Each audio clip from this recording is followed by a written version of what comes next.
Blake, Hey. good to be back in the studio, We're back. man. Good to see ya. It's always good to catch up and see what you have going on. And I think we kind of did like a gut check on the last episode, kind of saw how your July was going. And Yeah. it's always good to kind of get a pulse on what the market's doing and everything that's happening in your world and the world of real estate. But I always look forward to these episodes where we talk about, and for anybody who is not up to speed, you have purchased a castle on the lake. It's a full-blown castle. We've been talking about it in several episodes, so I encourage anybody that wants to kind of hear some of those early episodes about how you acquired it, all the things you've been doing up to this point. The goal is to Airbnb this place, and it's like a very unique property, and so anybody that's interested in hearing that, hearing the story of how you acquired that, I would definitely encourage them to check it out. But a lot of work going on. I see all the videos that you post on TikTok and Instagram and stuff, and kind of give us, because it's a huge deal to get this property up to speed. Yes. There was a secondary property that was also connected that you guys are just fixing up and selling. And, so yeah, what's been going on? Bring me up to speed. The past month, the castle on the lake. So I went into AI chat. What's it called? Chat GPT. Chat GPT, yeah. And I'm trying to get we need a name for it. I was about to ask you. Yeah. Do you have a name for it? So I went in there and I was like, give me 10 names for a castle in the woods on the water or on the lake. And it didn't give me anything I loved. So I don't know. We're still brainstorming. So if you think of something, or anyone listening to this, shoot us a message. Yeah, leave a comment, something like that. Yeah. It's very unique. But yeah, so update. So we'll start with the guest house, the second house you mentioned. We're gonna flip it. It's coming to the end. So finishes are in. We got countertops coming in next week. So we're on the back end of it. It's painted. Really, what we're working on in the next week is getting the septic. We got to redo the fill lines because they were overgrown and crushed, or all the stuff. Landscaping was crushing it. So a lot of stuff to button up. Small things to button up there, but so do you have to dig up the septic tank and? So we had to clean it, right? So it's got a lid, it out or whatever. So we pumped it out, and the inside of the tank itself is good. I mean, basically, if you don't, just a concrete block. That's all it is. That's all it is. Yeah. So it's it's hard for those to go bad, but the lid, it's concrete lid, but roots have just kind of crushed it. So we got to get a new lid. The inlet's cracked where it's filled up with roots, and the outlet that goes to the fill lines is also cracked and messed up. And so basically from the tank down to where it all percolates into the ground, we've got to redo all that, which isn't a huge deal. It's got to get done. So working on that. And then hopefully I'm thinking 3 to 4 weeks from now, we've got it up for sale. Okay. So if you know anyone looking for a lake house. What do you think you're going to be asking for this property? Probably mid fives. Okay. Maybe around 550, 575. It's a 3-bedroom, 2-bath. It's waterfront, Lake Logan Martin. Is that correct? Yeah, Logan Martin, kind of on the southern side in Alpine, right by Clear Creek Marina. It'll be next to a castle, right? So that's got to be a selling point. It will be next to a castle. Yeah. And it's Are you gonna put a fence up or anything, or aesthetic, like landscape barrier kind of thing? I mean, not like a line of trees going down, but they'll be where it is now. The same guy owned them, and so he would walk back and forth. There's like a path between them, and we'll make a little parking pad, and then just kind of like an end, like a railroad tie with some bushes or something, and just kind of say, hey, this is where the property. Okay. Just like an aesthetic barrier, if you will. So that one's finishing up, and then the castle. So the past 3 weeks, we've had tree guys out there. It was so this thing, to kind of put it in perspective or words of how overgrown this area was. It's not a huge lot. It's probably a half acre. But from the water and from the road, you could not see the property. Couldn't see the house. Zero structure. Overgrown. It was just a jungle. Yeah. And so we went in with some tree guys and just said, we basically marked what we want to leave, which is just like 10 or less big hardwood. And that's it. Everything else got mulched. And so he came in there, cut a ton of trees down. A lot of them were dead because they were just overgrown with vines. They were vines. It just looked like something out of the Jungle Book or something. I mean, Jumanji, yeah. Seriously, there were vines like bigger than trees coming out of the ground, going up these things. It was something like, we're in Alabama right now. That's crazy. It looked nuts. And so they spent literally 3 weeks just mulching the whole thing. And so now it's kind of cool. We got a ground cover of mulch. We got some cleaning we've got to do. They found a bunch of trash all in there. So still got to clean it all up. But now we can actually see. So we've got a landscape architect that's actually in Rachel's family who we've got a survey coming this week. He's going to take that and help kind of lay out where things are going to go. So we've got a general idea of walking paths on the property because there's 4 different buildings basically. So we've got walking paths through there. I bet he's excited to work on something like that. Yeah, so, I mean, it's unique, kind of a Yeah. once-in-a-lifetime thing. This week, after Rachel and I spent a little time playing putt-putt, decided we need a 9-hole putt-putt course on this property. You mentioned that on the last time we talked about the Yeah. castle, and I was wondering if you were going to move forward with that. And So- how does one even, you call, 1-800-putt-putt? I Well, mean, who do you call You to even can, do that? and it's anywhere from $50,000 to $90,000. Get like a professional Yeah. course made. And I'm like, that's crazy. We're not You're just doing going to that. do it yourself, I would imagine. Yeah. So I've got my concrete guy who's not just a concrete guy. He does all things landscaping, but he's kind of creative mind. And he said he's got a designer who, could tackle something like that. So I'm still waiting on him to come back to give me kind of some design ideas and some pricing. But I'm thinking it's going to be 15 to 20 is kind of what I'm anticipating, which I think is worth it all day because, if you're a group, there's less than 5 properties on the entire lake on Airbnb advertised. It'll sleep more than 14 people, and we'll be one of them. And so if you're a party wanting to go to a place with a big group, if you see a castle over the others, that's going to hopefully give it a little Elevate leg a up. little bit, yeah. But if it also has a putt-putt course, it's a no-brainer, Sure. especially if it's like priced about the same, which I think initially we will be. Just to kind of get the word out. and Yeah. stuff, So we're doing that. Past couple of days, I've been watching YouTube on how to build a pickleball court. So we may put one of those out there. Sure, why not? Um, While you're at it, go ahead and do a volleyball court, Well- fill it with some sand. Yeah.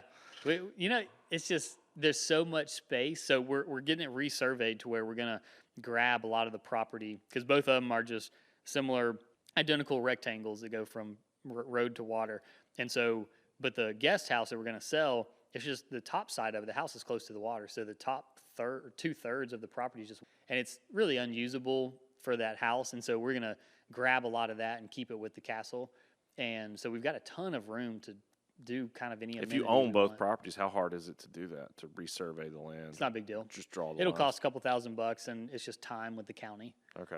Which really, I say we're going to finish the guest house in 3 to 4 weeks, but the county's not going to be done resurveying it. So I'm probably going to have to sit and wait for them to get that done before we can actually sell it, like close on it. But you're not really taking away a lot from the guest house that'll be sold. Yeah, You I know, just unused woods. area anyway. Yeah, it's unused. It's uphill. It's pretty not very valuable land for that property, but for what we could do from an amenity standpoint, I think is pretty valuable for the castle. So we're gonna hold on to that. So yeah, so the exterior is Exteriors, that's the fun stuff. It man. is, That's man. cool. And the outside of the actual structure, we've cleaned it, pressure washed it. We can see, what's missing, what's rotten, what's broken now, where earlier it was just covered in vines initially. So now we can actually see what we're dealing with, which Yeah. has been tough to get pricing when guys don't know what they're pricing. Like, Sure. got a trim guy that's coming and saying, I can't see half the thing, so I can give you a price, but it's going to be sky high because I don't know what I'm doing. Protect myself, yeah. Yeah. Now, what about interior? What's the latest on that? Interior demolition finished last week. Okay, so it's been completely demoed. Completely demoed. So it is, flooring's gone. Of course, all the stuff's, it's been out for a while, but bathrooms are gutted, kitchen's gutted. It's all the carpet off the walls, right? There's a ton of- Carpeted walls, yeah. lots of carpeted walls, so all that's gone. So now's the fun part of, we've been in kind of design phase for a little bit, but now, again, there's so much stuff in there, it was hard to see really what we're dealing with. Now that it's kind of a clean slate inside and out, it's like, okay, now where are we going? What's next? So Right. they're not going back with carpet on the walls. Disappointing for a lot of people, I know, but we are exploring a lot of wallpaper and getting some really cool like castle-y designs on wallpaper and getting Where does those one up. even go? I mean, I'm sure you know people, but yeah. Finding a again, wallpaperer is hard. Is that even like a thing? Do people? It's I hard. guess. There's one guy, a friend of a friend who lives in California who does it, who's like apparently like one of the best in the country. Sounds expensive. So hadn't talked to him yet. There's a couple people in town that I haven't called yet just because I don't have my scope of work together enough to where I can go to them and say, Get a here's quote, the job. yeah. It would just be, you wallpaper, right? All right, cool. Call you later. All right. Thanks. So, so we've got that coming. We've made orders on a lot of our plumbing fixtures because the next step is rough in electrical and plumbing, and they've got to know, they've got to put the valve in that comes with the fixture. They've got to know where to pipe things. And so we've started to make those orders. The master bath in this place is going to be awesome. I'm so excited for it. We've got, it's going to be, a vanity, a toilet, the toilet's black and it's got this sword lid on it that we kept that was already there. And then we're going to have just a panel of glass in a wet room, and it's all black and gold tile, like the whole room. And already, or it's going to be? No, it's going to be. Yeah, Okay. It will be. And we'll have gold fixtures, so big rain head coming down, and then you walk through that space. There's a black clawfoot tub with gold feet, and the faucet coming out of the wall is a dragon. Oh my gosh! Wow, it's like something like Game of Thrones or something. It is, man. I'm so excited about how that's going to come together. So yeah, it's been fun just looking, looking up stuff you would never search for, like a dragon faucet. Right. Right, and then finding it. Especially somebody like you who's probably looked for, countless times, how many times you for faucets and fixtures and stuff, and finally getting to do something creative and fun. Yeah, and break the mold. Last episode we kind of talked about the Jamestown flip, getting to do things that probably weren't the best financial decisions, but just getting to be creative and doing something a little different and having like a sense of pride in that work. Yeah, it's going to be full send in the castle on that standpoint, because it's not a flip, so there's no there is a budget, but there's no, it's selling for this, so we cannot pass this number. We have to have, there's really none of that. To an extent, and this is where I need checks and balances on this, but to an extent, the nicer we make it, the more we can make. If it's got a putt-putt course and a basketball court and a pickleball court, arguably we could charge more per night than not having those things. And so now eventually you got to draw the line somewhere and say, I'm not going to spend $2 million on this place, because there is a ceiling on what people will actually pay. But to an extent, if you spend a little bit extra on making it just just lean straight all full into the castle theme, then I think it allows you to up the income. What's the latest on the drawbridge? This does have a drawbridge front door, and you were trying to work out the kinks about getting that. Mm-hmm. I think it functions now, but maybe getting it more automated or something like that. What's the latest on that? And my idea is people walk up. You've got a parking pad kind of up top. You walk down the stone path that we're creating that's lighted, especially in the night. It's gonna be awesome walking in, and then you've got a 8-foot gap between where you stand and the property, and there's a 20-foot drop, and that's existing. That's there now. And then I'm going to add a keypad, and you punch the code in the keypad that we give you, and this drawbridge comes down. Massive chains, old squeaky pulleys, and it's like medieval. It just comes down. And so the drawbridge, the chains, the pulleys, all that exists, but it's all manual right now, and you can only do it from the inside. And so you basically got to walk all the way around, come in, and do it. And so we want to make that automated. The idea on how to execute that is in my head, but I have not pursued, all right, let's make this a reality. Mm-hmm. And I don't want it installed yet, because for the next 6 months, I'm going to have trades running in and out. They're going to break it, right? So while I do need probably a month or two of it being used to work out the kinks, because it's going to be... Right now, it's just down. Actually, well, I don't just leave it down all the time, because it is wood. Okay. And so it's treated, and we'll put a coating on it, but I don't want it, the more it's up, the less it's exposed to. I guess there's other ways to access things. There is. So if you go down, and this will change, but if you go down the guest house driveway, then it's got that little walking path I mentioned that goes to the middle of the castle, where it's kind of, you can go left or right to the top side or bottom side of the castle. Yeah. And so that's really a more practical, depending on where you're working that day, a more practical way to get in. But yeah, getting that drawbridge automated is going to be more of a focus in a couple months. I'll maybe go ahead, and I got to find somebody. I got a lot of stuff to do. Yeah. Yeah, but the idea is having 2 winches, like UTV, some kind of winch. Is that the all-terrain vehicle? ATV. That's what I'm thinking. In ATV, 2 winches that basically are hooked to both sides. That are, I've got to find someone to build a system that to tell it to winch up and down. I don't think you'd have too much trouble finding somebody to do that. Yeah. I think when we first met, you may have mentioned a couple of Airbnbs. I know you're not big into the Airbnb space, and I use Airbnb as a quote catch-all for short-term rental. But you do have some experience. What experience is that, and what are maybe some of the, if you will, challenges to doing short-term rental? It's more hands-on, from my understanding. So you're right, I don't have a ton of experience. I have a lot of people around me that are doing it and showing me their numbers, and it's like twice as much as long-term rentals. So, I've got that draw, trying not to have the shiny object syndrome of going all in. But, of course, when a castle opportunity presents itself, you got to jump on it. Sure, yeah. So But no, I don't have a ton of experience. I've had a couple people come to me and Airbnb arbitrage my properties. And so they'll sign a 12-month lease with me for my property, and then they'll go out and Airbnb When they're it. subletting it or Yep. whatever. Same thing. And so I've got to be involved. And one of those is actively going on in one of our houses in Southside right now. And it's been cool to learn and see how they operate. But it's a job.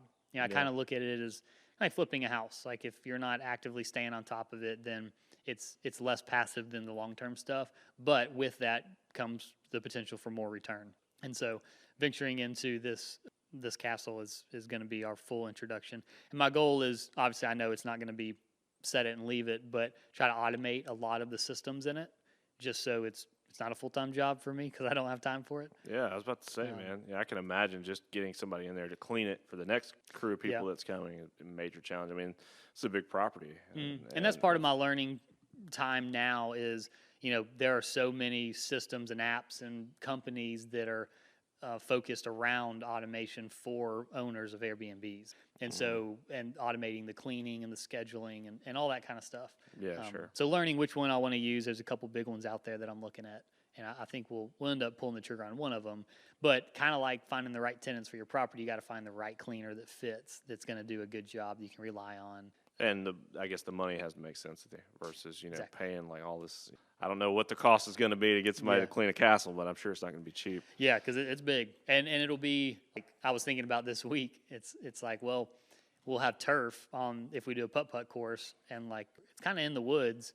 Or if we do a pickleball leaves court, on the turf, and you got to keep it clean. Like as part of their responsibility, just going to be get a little blower and blow it off. Yeah, you got to keep the putt-putt course clean. Yeah. Find all the lost balls or replace the lost balls. Or yeah, man, that's like a whole new world of challenges that you have to think about, and I'm sure it could be overwhelming, but at the same time exciting. It is, man. Yeah. I'm fired up. I think it's going to be great. I think there'll be a time, definitely a learning curve, no question about it, but there'll be a time in the first little bit that it's kind of a trial and error. And I think I've said this to you before, but before we go live, we've got to throw a couple parties there to see what works and what doesn't work. And sure. So. Oh, I'm first in line, man. You have to come out? Yeah, you let me know. I've already told a couple of my family members. I'm like, go do it. My buddy Blake has got this property in the works, and we're going to get to stay there. So yeah, get ready. We'll be the guinea pigs. You know, I would imagine, you know, like any Airbnb, especially in a more vacation style atmosphere, you know, people are kind of wanting to cut loose a little bit. I mean, you know, what if the dragon head gets broken? What do you do then? you know, like can you speak to some of the challenges that maybe you did experience with some of your other short-term rental properties and what that's like and how you handle those? I mean, I guess you hire like a groundskeeper or like you have a maintenance guy that lives in that area on call and it's like, hey, somebody broke the dragon head. Can you go put that back on the wall for me or whatever? Yeah. You know? Yeah, that would be the idea is, you know, the cleaner's different from the maintenance guy, but who are going to be our team members for this? And again, we're still going through that learning period, not having a ton of experience in the space and talking with a lot of people that are in the space already of who are the team members that we need to make this a great experience. And a groundskeeper / maintenance guy is kind of that person. You know, the area that we're in it's a big second home lake house community, but there's also a lot of like retirees around there. And this may be a dumb idea. I'm still fishing it out, but if I can go find, you know, a guy that's retired that just lives out there that doesn't have a ton to do. Just sell him that guest house, and he's like, he lives on property. There you go. But having them close to say, you know, we need it. If you have experience in this, we need a maintenance guy. We need someone to take care of the yard and all the upkeep. Yeah. Okay. I think you had mentioned this place being on the water. I imagine there's going to be a pier, and we talked about that last time, or a dock, or whatever you want to call it. Build a dock. So that's still in the works, I guess, as far as getting that built. Yeah, we've got to solidify that design and lock somebody in sooner than later because I've talked to 2 or 3 guys that are in the industry, and they're all like 2 to 3 months out. Wow. And so one of them was like 4 or 5 months out. And so everybody wants docks built, I guess. Yeah, they just take a while. I don't know. And so then in the next couple of weeks, our goal is to finalize a design, which is going to be unique in the sense of it won't have like a middle boat slip. And so when you Google a lot of designs, they all have middle boat slips, which you can just fill that in. But if someone wants to rent a boat or has one they want to take, they can just park it on the side. We'll have little cleats. Will it have a roof on it, or is it going to be covered What dock? we're thinking about doing is doing a double-decker. Okay. And then no roof on the top, but that provides shade under it. Sure, yeah. And then having open space up there with maybe like a little door or slide that goes into the water, Sure. and then open space.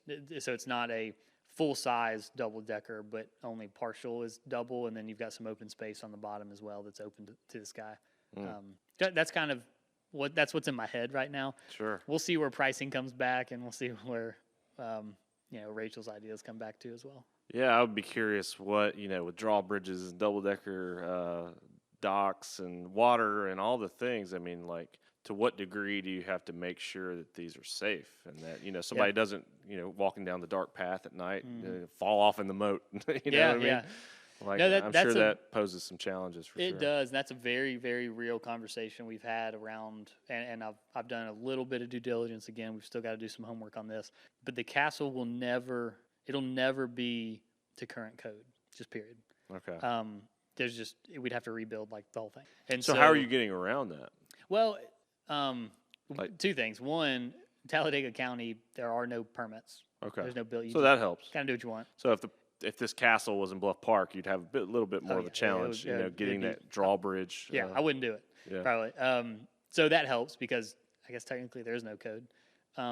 But just making it safe, right? Making sure that, and so some of that is unavoidable, like the drawbridge, right? It doesn't. There's an element of risk that the person renting the place takes on when they sign on the dotted line. Absolutely, and that's the biggest thing is we're going to be our ideas being very, very transparent about that in the listing. We've even talked about like suggesting an age limit of maybe like no small kids. Still a lot. But a lot of stuff to figure out still. And so, but just again, being very transparent on the listing, having signs there, just encouraging safety. But at the end of the day, I think we talked about that a little bit in the last episode, but I'm sure that'll come up more as you get closer and closer. It's like, okay, well, how do we keep someone like me or anybody from getting hurt? Because I don't have a lot of experience around moats or drawbridges. It's like, I can imagine that's a lot of challenges. Yeah. Sure. One cool thing that we found is I think we've talked about the troll dungeon a little bit. Remind me. Yeah, I don't know if we did or not. If you're standing on it, it's actually concrete. I thought it was dirt. We found a whole concrete pad under the dirt as we started cleaning it. But you're standing on there, looking at the castle and the drawbridges in front of you. Under you, we found this like troll dungeon that is under the concrete, and it's like 6-foot ceilings or maybe 5.5. I got to duck a little bit. I'm 5'8", and it's 150 square feet, and it's just like this little dungeon. What? And it's got this wooden door, like a hand-built wooden door that has iron on it. I mean, it is like it's what you would imagine a troll room looks like. And then we also found a drain at the top of the concrete. Outside of the troll dungeon, there's like this fountain-looking thing, and we couldn't figure out what it was. But the drain's right above it, and it feeds the fountain to come down and like turn into a little pond. It's the craziest thing. I can't even wrap my brain around. Yeah, I'm gonna have to see that. I'll have to do one. When I'm out there and it rains, I'll have to do a video of like the whole thing. Okay. It's just I don't know. The guy who built this was just his imagination just ran wild. Wow. He did some cool stuff. Well, that is awesome. And just remind anybody listening, what is your goal at getting this place up and running and open to the public? So the goal is to have it live, ready for tenants or ready for guests next spring. Okay. So we would take the rest of this summer over the winter to get it up and going, try it out, make sure it's working right, and then as soon as it starts getting warm and it's lake season, we want to be on market. I hear you. Well, best of luck. Always good to check in on the castle project, and just there's not a lot of realtors out there doing a flip on a castle, so no, it's definitely unique. It's very unique. It's been fun having putting it out on social media, having people I've never met or different parts of the country reach out and just ask about it. Whoa, dude! What is this? Yeah, it's been fun. And hearing the story behind it and stuff. So that's awesome, man. Yeah, I don't know if you saw about 2-3 weeks ago. I think AL.com, a lot of news stations picked it up. There's actually Arc Realty has a castle listed on Smith Lake for $4.9 million. Whoa. Okay, maybe I did. It's like the castle of Smith Lake, if you know. The only thing I've seen is Saban bought a new place at like Jupiter Island, and everybody's been talking about that. Like, he spent like $17 million on this like beachfront property. I've never even heard of Jupiter Island. I was like Googling it, and it's not somewhere I probably will ever get to visit. It's like for the 1%. Yeah. Yeah. For sure. Yeah. Well, it was funny because I had more than a couple people reach out thinking that was my castle. Oh, really? Shoot, it's not a. I bet you would get some press. Like, once it's open, like, reach out to a couple of places. I don't know what that's like. Mcknown called me and wanted to do an interview on mine because they heard about it through, I don't even know how they. Through this podcast, Through this podcast is how they found it. And so I actually had Mcknown reach out while the $5 million Smith Lake Castle was going on, and they wanted to do an interview on mine, but they wanted like a ton of pictures and like a finished product basically. And I was like, I don't have that. It is rough looking right now. And so he was like, all right, well, let's just table it. We'll stay in touch. And once it's done, he said they wanted to come out and do like definitely, a whole article. And do a whole article on it because it's interesting. It's cool. And, all press is good press. So, I think that's rad. And I think once the word gets out, man, I don't think you'll have a problem booking it, especially if there's, not only is it probably only one of two castles on the water, but, being able to hold the amount of people that it can hold. I think you're setting yourself up pretty well to do well with it. Another question I had, you said the demo was done. You guys got it ready to go. What happened to most of the stuff? Because that was another cool thing that you're posting and on TikTok and stuff. It's just like you found a gun, you found swords, you found like all these neat artifacts and stuff, or at least all the ones that didn't say made in China, right?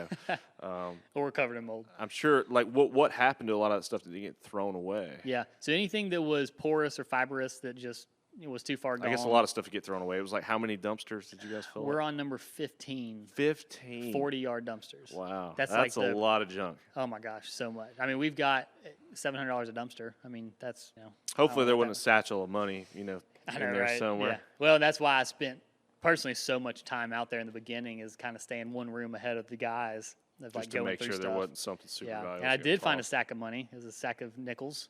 Oh, okay. There you go. About $3 in nickels. So there are multiple buildings, like I alluded to earlier, on the property. There's 3 storage sheds. One of them's by the front drawbridge. We're keeping that one. It's packed full of stuff. The other 2 are where our parking pad is going to be, and they are both packed full of stuff as well, and all of our stuff fit in those 3. The parking pad needs to be done in the next couple weeks, really, because the landscaping guys will be there, and it's just the same crew, same material, same equipment. It just makes monetary sense to go and do it. So actually yesterday I had a shipping container. I bought one and put it out there, and either today or tomorrow the guys are out there moving all the stuff into the shipping container. And then will you move the shipping container later, or is it just there? Yeah, so when we're done with it, so 6-7 months from now when we're finished, the guy I bought it from, actually, he's in the shipping container business and said he'll buy it back. Oh, okay. So I was looking at, can I get a pod? And this is basically just a bigger pod. So pods go up to 16 feet, and which I don't know if it's all going to fit in the 20, honestly. I was like really, really hesitant to say, is it going to fit in a 16-foot pod? And that pod, at the end of the day, delivery and everything would have been about $1,900 for 7 months. The shipping container delivered was $2,550, so about $600 more. And I own it. And I get to sell it back. And he's, the shipping container was $2,000, delivery was $550.